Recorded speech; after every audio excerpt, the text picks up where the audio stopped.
สวัสดีครับผมสกาเองนะครับ ก็มาต่อเนื่องเลยนะครับกับ Cancel Deadmark ในชุดนี้นะ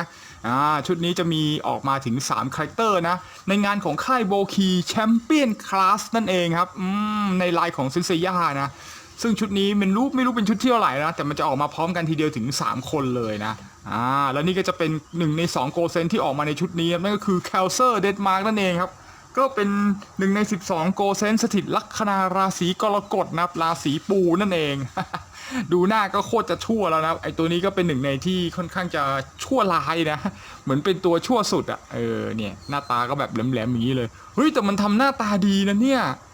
ผมว่ามันค่อนข้างจะเหมือนการ์ตูนเลยอ่ะเนี่ยสวยเอาเลือกนะ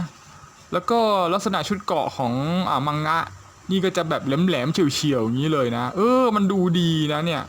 โอ้โหโคตรสวยครับแล้วก็ลักษณะคุณสมบัติพิเศษของงานของค่ายโบคีนี่บอกเลยครับนี่ตรงนี้เลยไม่จะเป็นจะต้องระบายสีนะไม่ต้องทาสีไม่ต้องติดกาวด้วยครับแล้วก็ไม่ต้องใช้ครีมในการตัดนะไม่ต้องใช้ครีมเทพหรืออะไรทั้งสิ้นนะดึงออกมาก็หลุดแล้วนะเผลอๆนี่อยู่ในแผงก็หลุดแล้วด้วยซ้ำนะ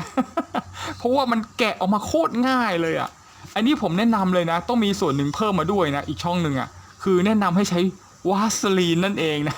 เพื่อทำให้ไอ้ข้อต่อที่แน่นเนี่ยคลายลงนะโอ้โหไม่งั้นมันแน่นมากเลยนะแล้วกลัวว่าถ้ามันแน่นนานๆแล้วเนี่ยมันอาจจะเสี่ยงหักได้นะถ้าเราไม่ยอมขยับเล่นจนมันหลวมนะอันนี้คือช่วยลดอาการที่มันแน่นได้นะอย่างน้อยนี่ก็ไม่จำเป็นต้องไปเหลานะแต่ถ้ามันสุดจริงๆค่อยไปใช้กระดาษทรายขูดให้มันเหลาให้มันแบบคลายแน่นออกไปได้หน่อยหนึ่งก็ยังดีนะอย่าให้มันแน่นเกินนะมันโคตรอันตรายเลยเวลามันแน่นเกินอ่ะเนี่ยมันต้องเพิ่มด้วยนะใช้วาสลีนเพราะว่างานของค่ายโบคีนี่ไม่ข้อต่อนี่โคตรจะแน่นอ่ะบางทียัดแล้วก็เจ็บนิ้วด้วยนะแล้วมันก็เสี่ยงหักด้วยนะมาเดี๋ยวเรามาดูกล่องกันก่อนครับนี่แล้วดูกล่องบล็อกอาร์ตของCancel Deadmark นี่มันจะมีโอ้โหดูครับมีเอฟเฟกต์เป็นวงกลมแบบขึ้นเซกิชิกิเมไคห้านะครับซึ่งเป็นท่าที่ชี้ให้ใครไปลงนรกก็ได้เลยเนี่ยวาร์ปไปมิตินรกเลยอ่ะเนี่ยเป็นจุดเด่นของราศีปูเลยนะที่สามารถที่จะเคลื่อนย้ายวิญญาณคนไปสู่ยมโลกได้นะนี่โคตรเจ๋งอ่ะนี่ด้านข้างก็แบบโอ้โหเป็นเอกลักษณ์เลยนะซึ่งบล็อกอาร์ตกล่องทุกตัวก็จะแบบทำท่าเดินอ่ะเนี่ยเดินอย่างเท่เฮ้ยหน้าตาอย่างนี้ก็ดูหล่อเลยนะเนี่ยดูแล้วไม่ค่อยชั่วเท่าไหร่นะแล้วนี่ก็คือปกหลังนะครับโอ้โหปกหลังกำลังร้องจ้าหัวล้ออย่างชั่วเลยนะครับ ก็จะมีใบหน้ามาให้เปลี่ยนนะแบบหน้าเฉยๆยิ้มเฉยๆแล้วก็อ้าปากจากแล้วก็อ้าปากแหลมๆยิงฟันมั้งเนี่ยแล้วก็สามารถถอดหน้ากากได้นะนี่เป็นข้อดีของซีรีส์นี้เลยนะที่สามารถที่จะถอดหน้ากากออกมาถือได้นะแบบสมบูรณ์เลยอ่ะนี่แล้วนี่ก็เป็นพลาสติกต่อประกอบนะนี่ก็จะมีแผงมาให้นะประมาณแผงประมาณนี้เลยครับแล้วมาดูด้านข้างโอ้ด้านข้างดูเขาจัดท่าโคตรเท่ครับนี่โอ้โหแล้วก็นี่จุดขยับสำหรับโกเซนนี่ก็จะมีราวๆถึง43จุดเลยนะโคตรเยอะอ่ะ40ขึ้นทั้งนั้นเลยครับแล้วก็มีมือมาให้3คู่นะแบบเหมือนกันแล้วก็มีมือพิเศษชี้นิ้วครับเป็นใช้ท่าไม่ตายครับส่งคนไปโยมโลกนะเซกิชิกิเมไคห้านะแล้วก็มีเอฟเฟกต์เป็นม้วนๆอย่างนี้แล้วก็มีฐานแถมมาให้นี่ประมาณนี้เลยนะสำหรับ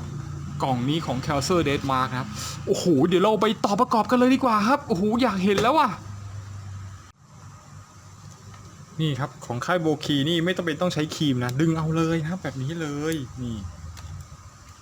ดูดิโอ้โหเพราะว่าตะแกรงมันค่อนข้างจะเล็กนะนี่แบบนี้เลยครับดึงหมุนมันมือนะแป๊บเดียวนี่ไม่ต้องกลัวถลอกนะเพราะว่ามันถลอกนิดเดียว นี่แกะแล้วต้องระวังนะบางทีมันก็เนี่ยครับโอ้โหเนี่ยมันหลุดออกมาจากแผงเองเลยนะนี่อันนี้ต้องระวังนะเพราะว่าเนื่องจากว่าตะแกรงมันบางนะไอตัวยึดมันบางมากเลยโอ้โหดูแผงเขาก่อนครับโอ้โหสีทองทำไมมันสวยอย่างนี้วะนี่ดึงอย่างนี้เลยนะครับนี่ปึ๊กหมุนดึงออกมาให้หมดเลยนะเพราะว่าการประกอบนี่ของค่ายโบคีนี่ไม่ยากเลยนะ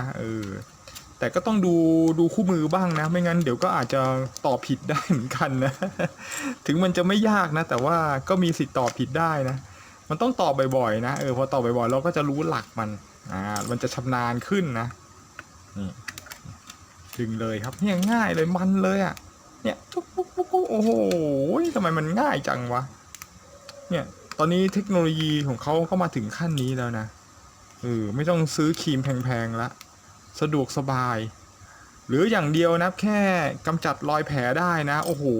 ถ้ากำจัดรอยแผลได้ผมว่ามันจะโคตรจะเพอร์เฟกต์แล้วเนี่ยมันใกล้เคียงกับคำว่าสมบูรณ์แบบเข้าไปทุกทีแล้วนะเหลือจะเชื่อเลยอ่ะเนี่ยสีก็สวยนะเนี่ยราคาก็จับต้องได้โอ้อะไรมันจะสุดยอดขนาดนี้วะแล้วมันทำโมเดลออกมานี่แต่ละตัวนี่ก็แบบโอ้โหไม่ใช่ขี้เหร่เลยนะออกจะเนี่ยสวยเลยดูดิเนี่ยแป๊บเดียวผมก็จะดึงออกหมดแล้วเนี่ยดูดิโอ้โหหลุดล่วงบางอันก็หลุดไปแล้วด้วยนะเนี่ยเปิกโอ้โหนี่ปึ๊บ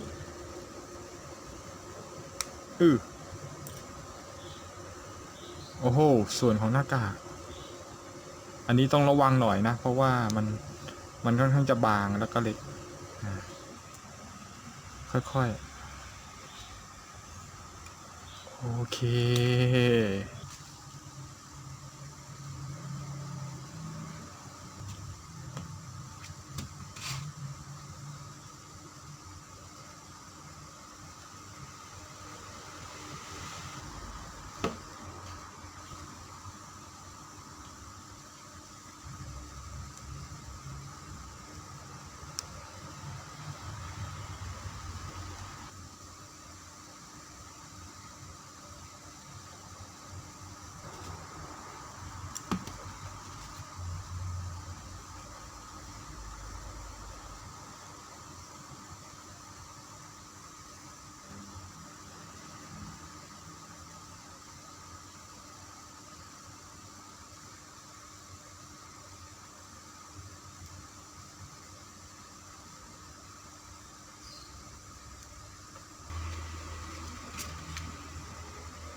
ต่อเสร็จแล้วก็จะได้นี่เลยครับ cancel dead mark นะครับโอ้โหเฮ้ยสวยใช่ย่อยนะเนี่ยดูครับโอ้โหเดี๋ยวเรามาดูจุดขยับกันก่อนเลยดีกว่าครับจุดขยับของ cancel dead mark เนื่องจากว่าทรงผมมันเป็นทรงผมแบบตั้งชี้เดย์สั้นๆนะมันก็เลยแบบไม่มีอะไรติดขัดนะระหว่างทรงผมนะเพราะทรงผมมันสั้นนะสามารถขยับหัวได้ทุกทิศทางเลยนะเพราะเป็นบอลจอยนะครับสามารถที่จะก้มหน้าได้ขนาดนี้เลยนี่แล้วก็เงยหน้าได้เยอะหน่อยเลยนะนั่นประมาณนี้เลยครับโอเคแล้วก็จุดขยับตรงหัวไหล่นะครับมันก็จะเป็นแบบนี้ครับเป็นบอลจอยนะครับสามารถเงยขึ้นได้แล้วก็นี่บิดองศาได้นะของเกาะการที่บิดองศาอย่างนี้ได้เนี่ยมันทำให้ขยับแอคชั่นท่าได้ค่อนข้างดีมากเลยนะเนี่ยผมชอบจุดขยับตรงหัวไหล่ของลายนี้มากเลยเนี่ยดีมากครับไม่ใช่แค่ขึ้นลงได้เฉยๆนะแต่สามารถจะบิดซ้ายบิดขวาได้เพราะเป็นบอลจอยนะครับแล้วก็ไอ้ตรงจุดขยับตรงจักรแลนะครับสามารถที่จะดันไปข้างหน้าได้นะมีบัตเตอร์ไฟจอยนะครับนี่ดันได้แบบนี้เลยครับนี่คือบัตเตอร์ไฟจอยครับแล้วก็สามารถกางแขนได้ยกขนาดนี้เลยสุดเลยนะครับแล้วก็สามารถที่จะยกมือขึ้นมาได้โดยที่หัวไหล่เราก็สามารถยกขึ้นมาได้นี่ครับนี่ไม่ติดอะไรเลยนะนี่แล้วตรงนี้ก็เป็นบอลจอยด้วยนะครับสามารถที่จะยกขึ้นยกลงของแขนได้นิดนึงแล้วก็ตรงแขนท่อนบนก็สามารถหมุนได้นะ360องศาเลยนี่ประมาณนี้เลยนะมันยังฝืดอยู่นะเพราะว่ามันของใหม่ครับ โอเคแล้วนี่ก็คือเป็นดับเบิลจอยนะตรงนี้คือดับเบิลจอยนะสามารถที่จะพับได้อย่างนี้เลยโอ้โหอย่างสุดครับแล้วตรงช่วงเกาะท่อนแขนนี่ก็นี่ครับมันเป็นเกาะอย่างนี้เลยสามารถหมุนได้เนี่ยมันเป็นสไลด์เลยนะเนี่ยทำให้ปรับองศาท่าได้นะครับพอเป็นเกาะอย่างนี้เนี่ยโคตรดีแล้วตรงจุดขยับที่แขนนะครับก็หมุนได้360นะเป็นบอลจอยด้วยนะแล้วก็เป็นเดือยเสียบก็สามารถที่จะบิดขึ้นบิดลงได้แล้วก็หมุนได้รอบนี่แล้วก็ตรงจุดขยับตรงหน้าอกก็เป็นบอลจอยนะสามารถหมุนได้เลยก้มได้ประมาณหนึ่งแล้วก็เงยได้แบบนี้เลยนะครับแล้วตรงช่วงเอวนี่ก็เป็นแค่เดือยแท่งนะหมุนได้แค่ซ้ายกับขวาเท่านั้นนะแบบนี้นี่แล้วก็จุดขยับตรงกระโปรงนะเกาะกระโปรงขึ้นได้นิดนึงนะด้านข้างเปิดแฮทได้นี่ด้านหลังนี่ประมาณนี้ครับเปิดได้แล้วดูครับขาหนีบก็สามารถเลื่อนลงเลื่อนขึ้นได้แบบนี้เลยนี่พอเลื่อนขึ้นลงได้ก็นี่สามารถทำให้พับขาไปด้านข้างได้ขนาดนี้ด้านหลังก็ได้สุดเลยนะโอ้โหแล้วก็ไปด้านหน้าได้นี่ประมาณนี้เลยครับแล้วจุดขยับตรงข้อพับครับนี่เป็นดับเบิลจอยฟูบนี่งอได้สุดขนาดนี้เลยแล้วตรงต้นขานับนี่หมุนอย่างนี้ได้จึ๊บไม่ได้360นะแต่ว่าหมุนได้ระดับหนึ่งนะเพื่อเปลี่ยนองศาขานับเนี่ยถือว่าดีมากเลยแล้วก็ข้อเท้านะครับข้อเท้าก็จะลงขึ้นอย่างนี้ได้นะครับแล้วก็ซ้ายขวาได้นะครับแล้วก็มีเดือยตรงแท่งตรงนี้ด้วยนะเพื่อที่จะบิดองศาขาได้นะครับคือซ้ายขวานะเนี่ยขวาซ้าย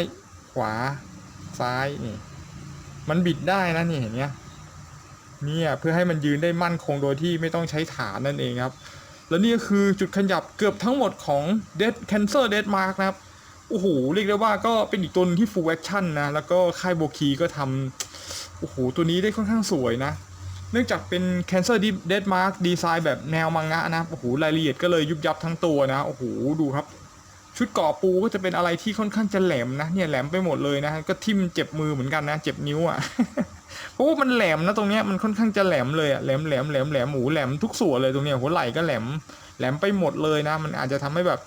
โอ้จับแล้วก็ทิ่มมือนะเนี่ยมันค่อนข้างจะแหลมตรงนี้ก็เสียวหักนะเพราะมันบางครับเนี่ยหน้ากากมันเป็นขาปูนะโอ้โหดูครับด้านหน้าด้านหลังโอ้โหมันสวยสำหรับตัว Cancel Dead Mark นี่ผมว่ามันทำหน้าตานี่ค่อนข้างจะเหมือนเลยนะแล้วก็ถูกใจผมมากเลยนะเนี่ยโอ้โหแล้วก็หน้าเขาก็แถมมาให้ถึง3ใบหน้านะครับอันนี้คือหน้าแบบเย้ยๆแบบ เนี่ยแบบตัวร้ายเลยอ่ะมันเหมือนนะสวยมากเลยแล้วก็นี่แบบยิงฟันนี่อ้าปากขาวเชียร์ดูแปลกๆว่ะผมรู้สึกดูเหมือนมันทาลิปสติกมากกว่านะ ไอ้นี่มันเหมือนจะเป็นท่ายิ้มยิงฟันนะแต่ว่ามันดูแล้วเหมือนกับมันทาลิปสติกสีขาวอ่ะโอเคนะแต่ว่าหน้าตาก็ดูโฉดชั่วอยู่นี่ครับเวลาทรงผมไม่ใส่หน้ากากก็จะเป็นอย่างเงี้ยผมถือว่าทำออกมาได้สวยนะแล้วก็เหมือนมากเลยว่ะตัวนี้เนี่ยโอ้โหนี่ครับยิ่งทำมาผมว่ามันยิ่งแบบสวยเท่อะเนี่ยใกล้จะครบแล้วนะสำหรับ12ราศีนะนี่ก็จะเป็น Cancer Death Mark อีกตัวหนึ่งนะที่แบบโอ้โหมันพลาดไม่ได้ว่ะสำหรับตัวนี้เนี่ยแล้วนี่เขาก็ให้มือมานะครับนอกจากหน้า3แล้วก็มีมือนี่มือมาให้ก็เยอะเหมือนกันนะครับก็มีกำหมัด1คู่นะแล้วก็มีแบมือนี่แบมืออย่างนี้คู่หนึ่งแล้วก็มีมือแบบงอนิ้วนิดนึงอย่างนี้คู่หนึ่งแล้วก็มีมือพิเศษนะเป็นมือนิ้วชี้อย่างนี้นะเพื่อที่จะใช้ไม้ตายนะครับเซกิชิกิเมไค5นั่นเองครับนี่มันต้องชูมือแล้วก็โชว์ยกมาอย่างนี้เลยแล้วนี่ครับเอฟเฟกต์ที่เขาให้มาโอ้อย่างใหญ่เลยอะเนี่ยมันจะมีรูเล็กๆให้เสียบนิ้วอยู่ตรงกลางมันจะพอดีนิ้วเลยอะ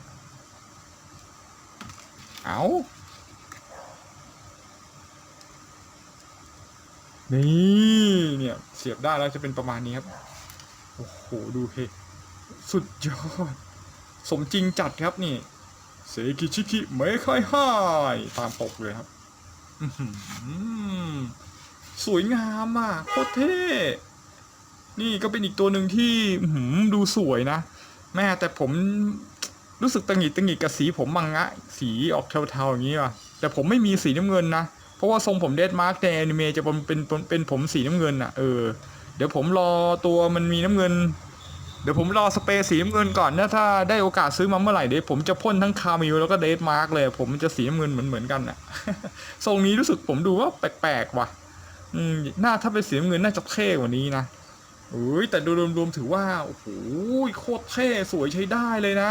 จุดขยับก็ดีเนี่ยโหบอกคือจะไม่ให้อวยได้ยังไงวะครับมันสวยอ่ะก็คือน้องมิดคอร์สของบันไดแล้วอ่ะแล้วก็แน่นทุกส่วนเลยนะแล้วไม่จะเป็นต้องใช้กาวนะส่วนใหญ่จะใช้วาสลีนซะเยอะนะโดยเฉพาะตรงข้อมือมันอ่ะโอ้โหมันแน่นมากนี่ผมเริ่มเจ็บนิ้วแล้วเนี่ย มันแน่นแบบสุดๆไปเลยอ่ะดูดิโอ้โหดูดิเนี่ยผมจับขามยังไม่ร่วงเลยคิดดูมันแน่นขนาดไหนอ่ะโอ้โหเนี่ย10เอาไปเลย10เต็มนะมี5ดาวก็ให้5ดาวนะไม่รู้จะติตรงไหนเลยอ่ะมันสวยหมดแล้วอ่ะทั้งหน้าตาทั้งรูปร่างทั้งสัดส่วนผมว่ามันได้เลยว่ะโอ้โหสุดจริงครับสำหรับตัวนี้